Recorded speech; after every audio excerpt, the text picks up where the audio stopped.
ఉన్న బంగారాన్ని విడిపించి ఆ రోజు ఆన్లైన్ రేటుకే మేము కొంటాం. Sharma gold company. నమస్కారం, వెల్కమ్ టు సుమన్ టీవీ. నేను గీతాంజలి. ప్రస్తుతం మనతో పాటు ప్రముఖ ఆధ్యాత్మికవేత్త డాక్టర్ రామచంద్రుని రమేష్ కృష్ణ గారు ఉన్నారు. వారితో మాట్లాడదాం. రమేష్ గారు నమస్కారం అండి. నమస్కారం.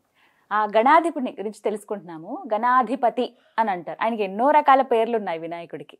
ఇందులో భాగంగా వినాయకుడి గురించి చెప్పినప్పుడు పేర్లు అన్నే ఉన్నాయి, ఆయన రూపాలు కూడా అన్నే ఉన్నాయని చెబుతూ ఉంటారు. అసలు ఎన్ని రకాల గణపతులు ఉన్నారో తెలియచేస్తారా?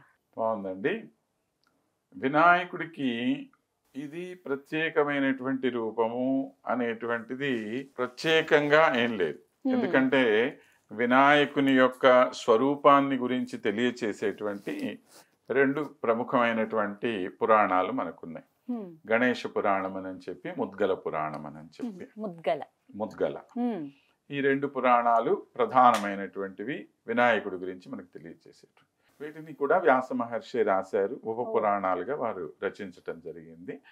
చాలా పెద్ద గ్రంథం. ఉదాహరణకి మీరు గణేష పురాణం తీసుకుంటే కనీసము ఒక 1000 పేజీల పైన ఉంటుంది. ఇంతలా పెద్ద గ్రంథం.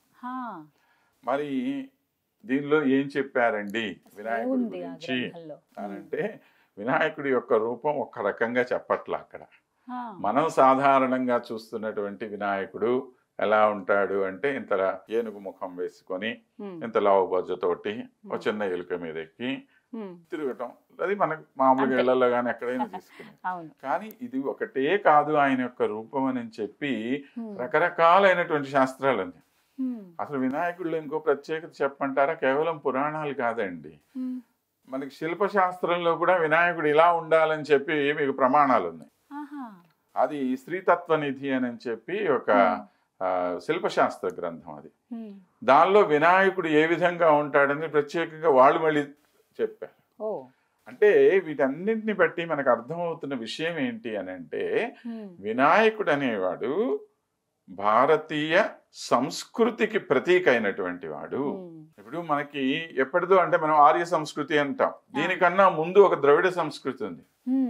వినాయకుడు ద్రవిడ సంస్కృతి నుంచి కూడా ఆరాధింపబడుతున్నటువంటి దేవత అనేటువంటి విషయం మనకి స్పష్టం అవుతుంది వీటన్నిటి ద్వారా అన్నమాట.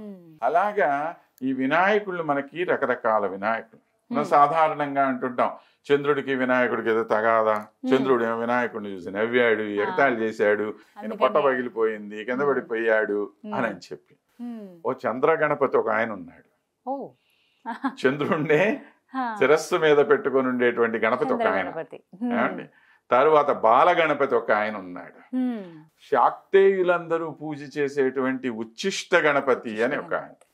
ఈ ఉచ్చిష్ట గణపతి పూజ చేస్తే మీరు జీవితంలో అత్యద్భుతమైనటువంటి స్థానానికి చేరిపోతారని చెప్పి మనకి శాక్తేయ సిద్ధాంతాన్ని అనుసరించేటువంటి వాళ్ళు ప్రత్యేకంగా ఆ గణపతిని ఆరాధన చేస్తారు అంటే. ఇలాగా మనకి ఎంతో మంది అన్నమాట. తరుణ గణపతి అని, భక్త గణపతి అని, సిద్ధ గణపతి అని, మనకి ఇక విఘ్న గణపతి అని, క్షిప్ర గణపతి అని, వీర గణపతి, శక్తి గణపతి, ద్విజ గణపతి, హేరంబ గణపతి, ఇలా పేర్లు చెప్పుకుంటూ పోండి. ఎంతమందో మనకు అన్ని పేర్లు గుర్తు కూడా ఉండవు, రాసుకొని పెట్టుకోవాలి ఎంతమంది పేర్లు ఉన్నాయా బాబు ఈయనకి అని చెప్పి. అంటే ప్రతి గణపతి కూడా మళ్ళీ భిన్న భిన్నమైనటువంటి వాడు. అంటే ఊరికే మనం ఏదో పేర్లు చెప్పేస్తున్నాము, ఈయన ఆయన ఒకటే కదా. ఇప్పుడు మనకి ఏదైనా దేవుడు అనుకోండి, అష్టోత్తరం చదివితే 100 పేర్లు రావు వాళ్ళకి, అలా ఈయనకి 100 పేర్లు చెప్తున్నాం అనుకుంటారేమో. కాదు, ప్రతి గణపతికి కూడా ఒక ప్రత్యేకత ఉంది. ఇప్పుడు మనం గణేష పురాణమే తీసుకుందాం అనుకోండి. గణేష పురాణంలో మీకు 4 వినాయకుళ్ళ గురించి మనకి తెలియజేయడం జరిగింది. ఎవరెవరు అని అంటే, మహోత్కటుడు, మయూరేశ్వరుడు, ధూమ్రకేతు, గజానన, 4. వీళ్ళల్లో కేవలం గజానుడికి మాత్రమే ఎలుక వాహనం ఉంది, మిగతా వాళ్ళకి లేదు. వాళ్ళకేముంటుంది, ఒక ఆయనకి ఈ మహోత్కటుడికి ఏమో సింహవాహనం, సింహం మీద వస్తాడట ఆయన. అందుకే మనకు కొన్ని మండపాల్లో అది కూడా కనపడుతుంది, సింహం మీద కూర్చొని ఉంటాడు వినాయకుడు. ఎందుకంటే ఆయన మహోత్కట వినాయకుడు. అంటే ఆయన లక్షణము, ఆయనకు ఒక ప్రత్యేకమైనటువంటి స్తోత్రము అవన్నీ ఉంటాయి మళ్ళా.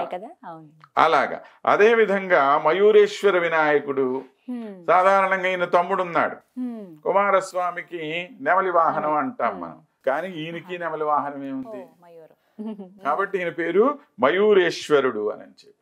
అలానే ధూమ్రకేతు అని చెప్పి ఒకటి. ఉమ్. ఈ ధూమ్రకేతు అంటే గుర్రం మీద వస్తాడట ఆయన, ఓ. ఉమ్. కాబట్టి ఈయనకు గుర్రం వాహనం ఉంది, అశ్వవాహనం అన్నమాట. ఉమ్. ఇలాగా నలుగురిని గురించి చెప్పారు మనకి. కాదు, వీళ్ళందరూ కూడాను అంటే మనకి సాధారణంగా ఏదో మొత్తానికి కనెక్ట్ అయిపోయాం మనం ఆ ఎలుగుతోటి వినాయకుడితోటి మనం అట్లాగా. కాబట్టి ఎప్పుడు కూడాను ఆ చిన్న ఎలుక మీద వచ్చేస్తున్నాడు ఆయన అని చెప్పి అనుకుంటున్నాం. అలానే ముద్గల పురాణం కనుక మనం చూసామంటే 8 రకాల గణపతుల గురించి ముద్గల పురాణంలో చెప్పారు. ఎవరెవరు? వక్రతుండ, ఏకదంత, మహోదర, గజవక్త్ర, లంబోదర, వికట, విఘ్నరాజ, ధూమ్రవర్ణ అని చెప్పి 8 రకాలు. ఈ 8 మందిలో కూడా మళ్ళీ వక్రతుండ గణపతికి సింహవాహనమే అండి. ఆ తరువాత మనకి ఈయనెవరు? గజవక్త్రుడికి ఎలుక వాహనము, తరువాత వికట గణపతికి నెమలి వాహనము, తరువాత విఘ్నరాజ గణపతికి ఏమో ఆదిశేషు ఆయనకి వాహనంగా ఉన్నాడట. ఇలాగ అటు మిగిలిన 5గురికి మామూలు ఎలుక వాహనం చెప్పి ఇట్లాగా ఒక్కొక్క గణపతికి ఒక్కొక్క విధమైనటువంటి ప్రత్యేకతని మనకి తెలియజేయటం జరిగింది. కొంతమంది గణపతులు ఏమో తెల్లగా ఉంటారు, కొంతమంది ఎర్రగా ఉంటారు, కొంతమంది ఏమో ధూమ్రవర్ణంలో అంటే మన యాష్ కలర్ లో ఉంటారు. ఇలాగ రకరకాలైనటువంటి రంగులు, ఆ రంగులలో ఉండేటువంటి గణపతి యొక్క ప్రత్యేకత ఏంటి అనేటువంటిది కూడా మనకి శాస్త్రాల్లో చెప్పబడింది. అంటే మనం ఏదో ఊరికి రంగేసేసుకున్నాం ఆయనకి అనుకోకూడదు. మనం ఆ గణపతి మనకి ఏమిటి ప్రత్యేకంగా ఏ విధమైనటువంటి కోరికలు మనకి తీరుస్తున్నాడు ఆయన అనేటువంటి విషయం కూడా మనకి తెలుస్తుంది. ఇక మనకు సాధారణంగా ప్రఖ్యాతి చెందినటువంటిది ఎలుక వాహనం అని చెప్పి అంటుంది. ఈ ఎలుకకు కూడా ఓ పేరుంది. ఏమని? అనింద్యుడు అని పేరు. అనింద్యుడు. ఎవరు ఈ అనింద్యుడు? ఎందుకని ఆ పేరు వచ్చింది మనము ప్రత్యేకంగా అనంటే సులభమైనటువంటి మాట. అనింద్యుడు అంటే ఏమర్థము? నింద లేకుండా ఉండేవాడు, అంతేగా? అంటే ఏ విధమైనటువంటి అవమానములు లేదా ఎవరి దగ్గర నుంచి కూడాను మనము లేనిపోనటువంటి మాటలు, అపభ్రంశమైనటువంటి మాటలు ఇంకోటి వినకుండా గౌరవప్రదమైనటువంటి ఒక జీవితాన్ని గడిపితే వాడు అనింద్యుడు, అంతేగా? ఇప్పుడు వినాయకుడిని ఆరాధిస్తే మనకు జరిగేది అదే. ఎందుకని? వినాయకుడిని ఆరాధిస్తే మీకు బుద్ధి పెరుగుతుంది. ఉన్నటువంటి జంతువులన్నింటిలో కూడాను అతి బుద్ధివంతుడైనటువంటి జంతువు ఏది అని అంటే ఏనుగండి. ఏనుక్కున్నంతటి బుద్ధి మిగతా జీవులకి లేదు. చాలా నింపాదిగా తన పని తను చేసుకుంటూ పోతూ ఉంటుంది, ఏమీ కనపడుతుంది. కానీ చాలా తీక్ష్ణమైనటువంటి కళ్ళు, దాని కళ్ళు మీరు చూసింటారు కదా, చిన్న చిన్న కళ్ళు. ఆ చిన్న చిన్న కళ్ళతో అన్ని గమనిస్తుంది. పెద్ద పెద్ద చెవులు. జాగ్రత్తగా విను ఎదుటివాడి మాట, ఎక్కువ విను, బాగా గమనించు, తక్కువ మాట్లాడు అని చెప్పటం. ఇదే వినాయకుడు మనకు చెప్పేటువంటిది.